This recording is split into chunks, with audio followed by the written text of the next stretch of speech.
Hello everyone, welcome back. If you're new here, my name is Douglas Johnson. I'm a yoga meditation teacher, and today I wanted to talk a little bit about ambition, invitation, and inspiration. Thank you to all of you on Patreon who support these talks. You make these possible. And if you're new here, if you're on YouTube, please subscribe, like, comment, and if you'd like to become part of the Patreon community that makes these talks possible, consider joining that. You can find the links below. All right, so ambition. I was having a talk with a student of mine recently, and she said that she thought I was ambitious. And this is an easy thing to perhaps think of someone who is somewhat successful in their field and they're doing lots of things. It's easy to look at that and say, okay, this is someone who's ambitious, because that's what we tend to associate with success, or people who are perhaps doing things. But I try to clarify that I actually am not really ambitious, not in the way that somebody might think. And this is, I think, a very important thing, because the ego is ambitious, and the ego brings suffering.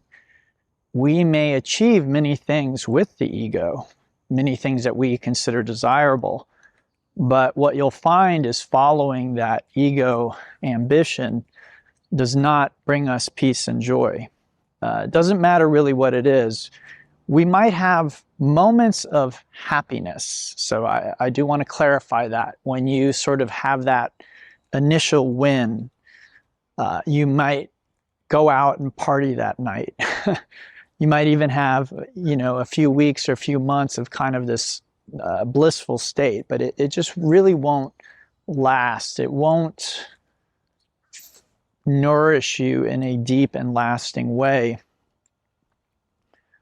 So ambition and goals, from my experience, are things, again, that the ego sets out in front of us. And it says, achieve these things and you will be happy. You will be nourished. You will find peace. And what you find with those is you do the thing and you achieve it, and it doesn't bring what was promised. You don't feel the peace, you don't feel the joy, at least not in a lasting way.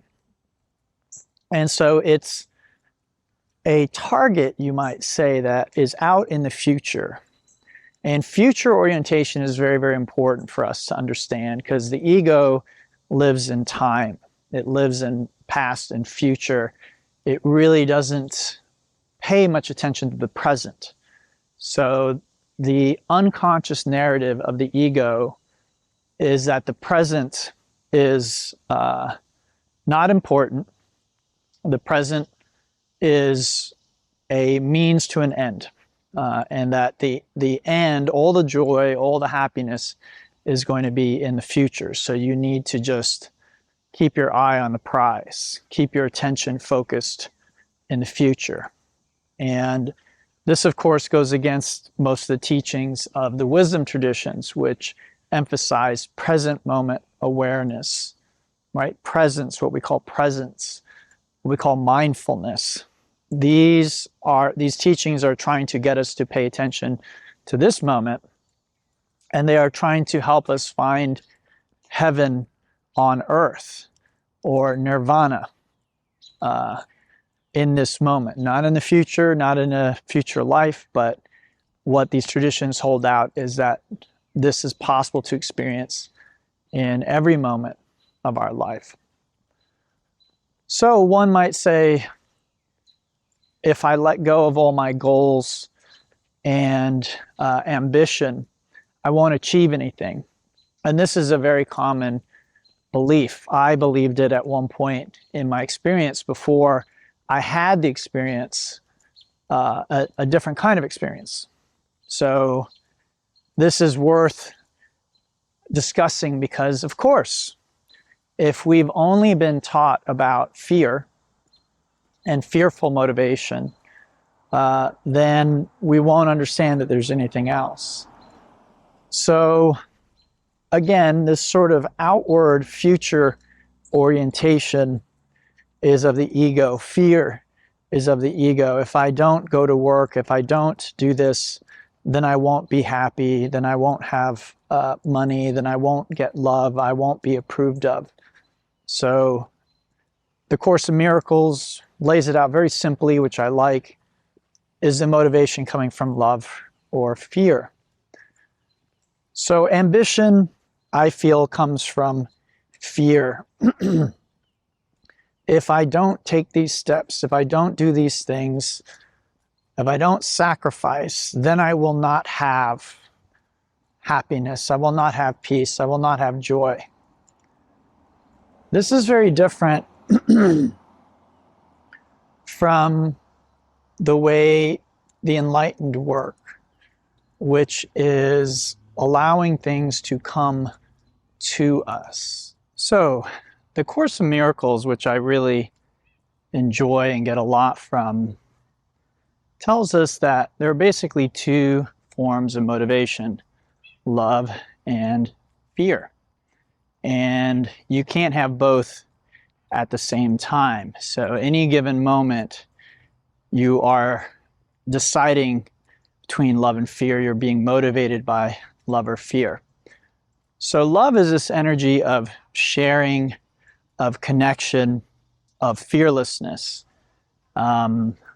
We might give to somebody without any perception of how we will be repaid or how we will benefit.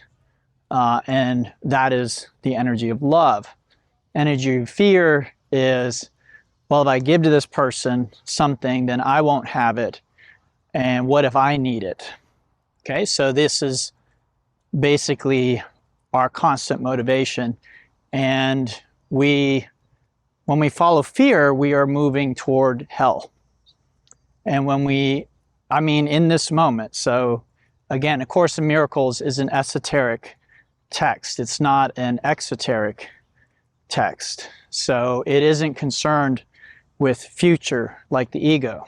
So again, concept of heaven in the future after I die, this is an ego concept. The concept of heaven here and now is a concept of spirit. The present moment is the closest thing in time that we can experience to eternity. So this is again why the great wisdom traditions really emphasize present moment awareness, presence. So again, fear can motivate us, but love can motivate us, which is that energy of sharing, connection. If I share with you, I'm actually benefiting myself. Maybe not my small, limited self, but my greater self. And what I have discovered, and many others have discovered on this path, is that when you share in that way, you experience a type of joy and peace and bliss that you don't experience when you are motivated with this sort of small egoic holding on, if you will. So it's a very different kind of energy.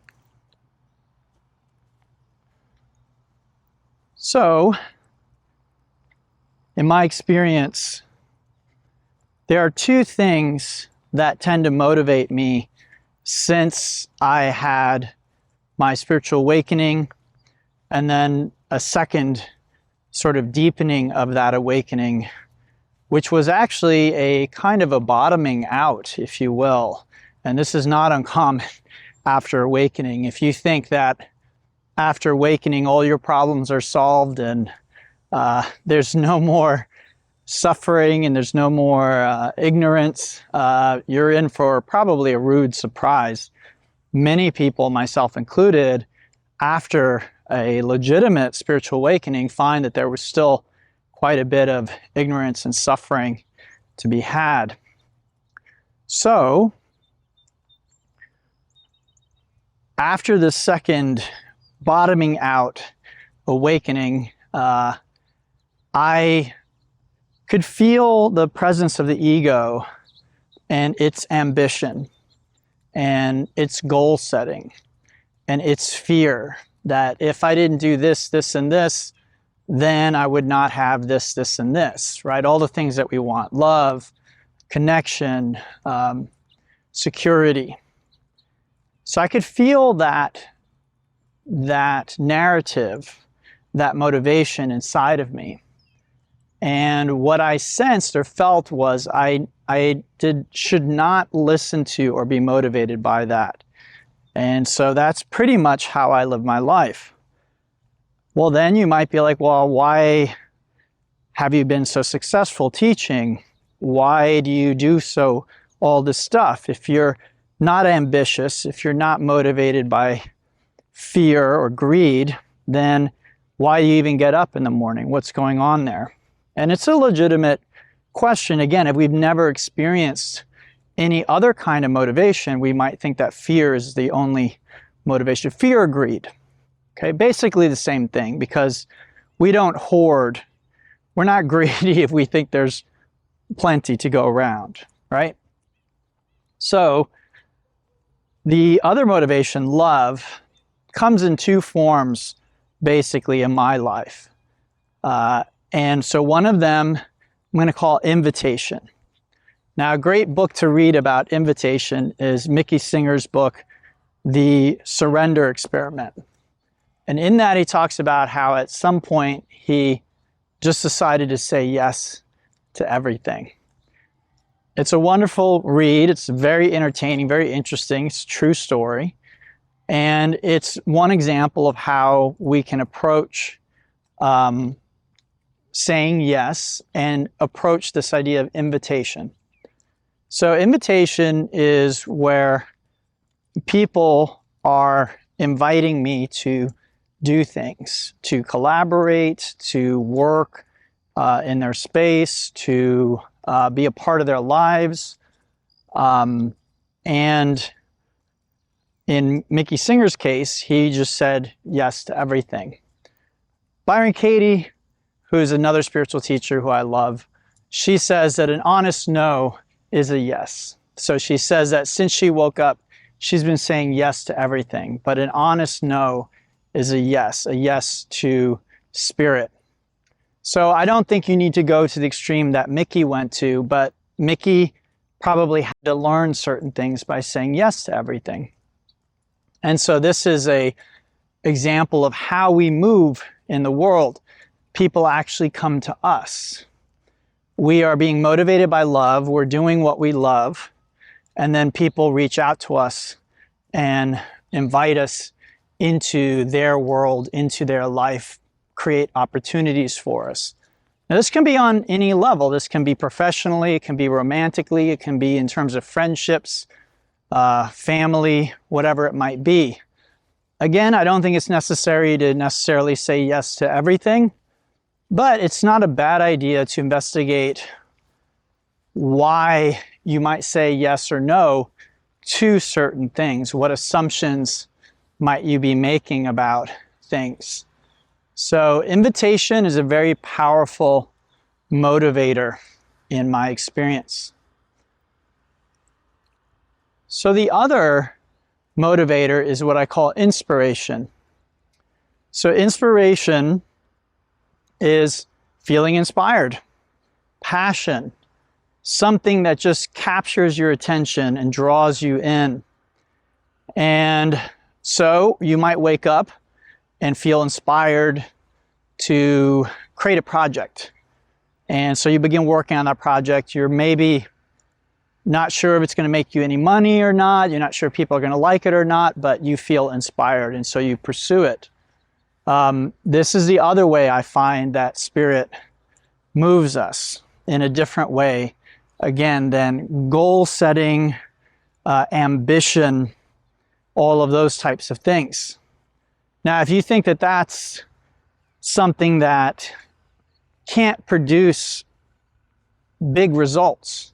I'll point you to Eckhart Tolle's story that he shares about his awakening and then subsequently writing his book. So he woke up, and for the first few years after he woke up, it sounds like he just basically rested in being. And this is not an uncommon thing for someone to do after waking up. They're just so pleased with being itself. They don't feel the need to do anything more than that. And again, most of us would be terrified of that. So Eckhart, as far as I know, he would just go to the park and sit and watch the ducks for hours and hours and hours on end. I don't think he was productive. I don't think he was working a job.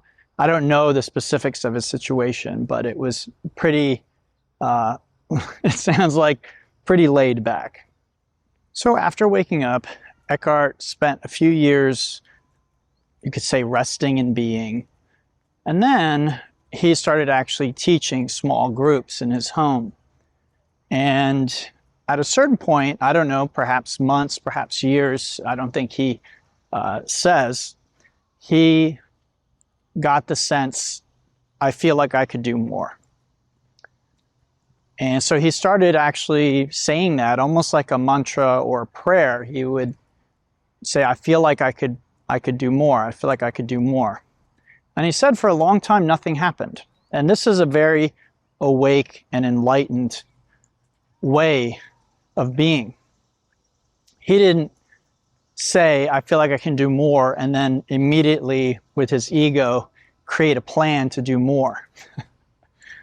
He didn't have a plan. He didn't want a plan. There's no need for a plan. He just put it out there that he felt like he could be doing more. And so, again, time passed. Nothing happened immediately. It wasn't like the next day he woke up and some big project was there on his lap. He had time go by, and then one day he did wake up with inspiration. Okay, so again, this is we can have invitation, someone invites us to do something, and then we can feel inspired to do something. So the inspiration was sell everything and go to America. Now, most of us, if we had that inspiration, we would ignore it because we would be like, well, he was living in London at the time, London, England. So most of us would think that's craziness. He wasn't given any kind of indication of why. It wasn't like he got a message that said, move to America and you're going to write a book, or move to America, and nothing like that. He just knew he needed to go to America. So he followed the inspiration. I think he had a home in London. He sold it, got rid of everything. He had friends in California, and he moved there, and essentially, I think, couch surfed for a while. Now, it was only once he was in California, he began writing on a napkin. He was at a coffee shop, and he began writing. And after that, he realized, oh, this is why I'm here, to write a book. And so he began writing the book. He still didn't really know why he was in America. He didn't know what was going on. He just knew that he was there to write a book. Well, he had a visa, and the visa was expiring, so he had to go back to the UK for a minute to renew his visa, and then he could come back to the United States. So he went back to London, and of course, he tried continuing with his project, with his book. And when he was there, he found the inspiration to write the book wasn't there. And that is when he realized or understood that there was something unique about the energy in America, and probably specifically California, that was necessary for him to tap into to write this particular book in the tone and the vocabulary and the narrative that it was meant to be written in. He wasn't meant to be in London, England, writing this book. He was meant to be in California. So as you can see, things were not revealed to him in a big picture type way. What was revealed to him was essentially the next step. During that process, it said that he eventually got a publishing deal, and he was waiting for the advance, and he ran out of money. And so he went and he played the lotto, and he made essentially just enough money to get him through to the advance. So this is a very, I think, just beautiful story of how that kind of surrender, that trust, the faith that he had in the universe guided him.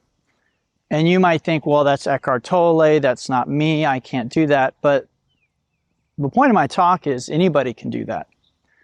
Anybody can surrender and relax into the stream of being.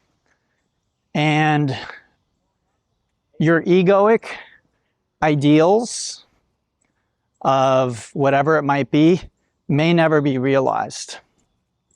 But the point is that that doesn't matter, because as I said at the beginning, we can achieve our ego ideals and they won't nourish us. They won't fill us. But when we relax into being, we find that being uses our talents. It uses our experience. It uses everything that we are and turns it into gold. We are peaceful, we are joyful, we are filled up in a way that our ego never can do for us. And that's why it's so tricky, because usually we have to live long enough to understand this. And when I say live long enough, some people go to their grave without understanding it. And it's perfectly fine. There's no judgment on my part. I'm just sharing for those who are ready to step off of that egoic path and the suffering that comes with it. Again, a lot of the suffering is we're chasing after something, happiness, peace, love, and we never get it. So it really is somebody who is paying attention, who is sharp, who notices, hey, I had this goal, I got the goal, and it didn't really satisfy me, and now I'm on this treadmill to achieve another goal. Again, one might look at my life and think that it's no different. I lead a retreat, and then I'm on to the next retreat or the next teaching or the next thing that I'm doing. But again, the motivation, what's inside of me, is very different. And that's really the key. That's the key with all spirituality. Spirituality shouldn't be measured by what we see on the outside, which is again why the student looked at my life and thought, well, you must be ambitious because you're achieving all these goals, you're doing all these things. And that's not really how it feels inside of me. Inside, I'm resting in being, and I allow things to come to me. So again, invitation. People reach out to me and they offer me work or opportunities, or they open the door for me to enter into their personal lives. And then there is inspiration, where I feel inspired, not afraid, right? I feel inspired to do certain things. I might feel inspired to read a book, and then that book might move me in a certain direction. I might feel inspired to collaborate with somebody, and then that might move me in a certain direction. I might feel inspired to talk with somebody. I might feel inspired to reach out to a particular studio and see if they're looking for work. Or I might feel inspired to not do any of those things and to rest in being. So I hope this is helpful for you, because I feel like this is a place of a lot of confusion, and it can really be the source of a lot of suffering. Even if we've woken up, the ego will likely still function. And what becomes more and more important is discerning where our motivation is coming from. Is it coming from ego, or is it coming from spirit? If it's inspiration or invitation, then it's coming from spirit, and we will likely be nourished by that, even if the outcomes are not what we were expecting. And so this is a piece of wisdom that I take from the Bhagavad Gita, which is a very important yogic text. So in the Gita, Krishna tells Arjuna that you should perform action without attachment to the outcomes of the action. So again, the ego's measure is wealth, success, fame, because it thinks these things will lead to happiness. If I am recognized, if I'm admired, if I'm loved, if I have a huge bank account, if I have a huge house, then happiness will ensue. But you can ask many people who have those things, and they will tell you happiness did not ensue. So happiness and material possessions or social status or any of those things, they do not equate. On the other hand, we can have very little and be filled up. And that, again, is allowing inspiration. Feeling inspiration, in fact, has the word in spirit in it. And so it's very much the appropriate word for what I'm discussing. Can we trust the universe, ourselves, and others enough to follow our inspiration? For many of us, that's going to be a process. After awakening, at first, there's probably enough of the ego functioning, and we're not used to following the guidance of spirit. And so we find that we do not heed its word, and we continue listening to the ego. But now that we're awake, we can sense the emptiness in that. We can sense that it isn't fulfilling us. Hopefully, over time, we begin listening to that still small voice inside us, and gradually we trust it. Each time we trust it and we find ourselves delivered to an experience that we may not have ever been able to imagine for ourselves, and yet we're so filled by that experience. It really is a beautiful thing, and that's been my experience. There have been quite a few times when I have been guided and led to just the most wonderful experience with people I never thought I would be interacting with, and my heart just feels full, and I am so in love with love and experience and life. So this is something that I hope that you can explore in your experience. Figuring out, is it love or fear that is motivating you, is a good first step. Why do you go to work in the morning? Is it because you're afraid you won't have enough money? Or is it because you truly love what you do?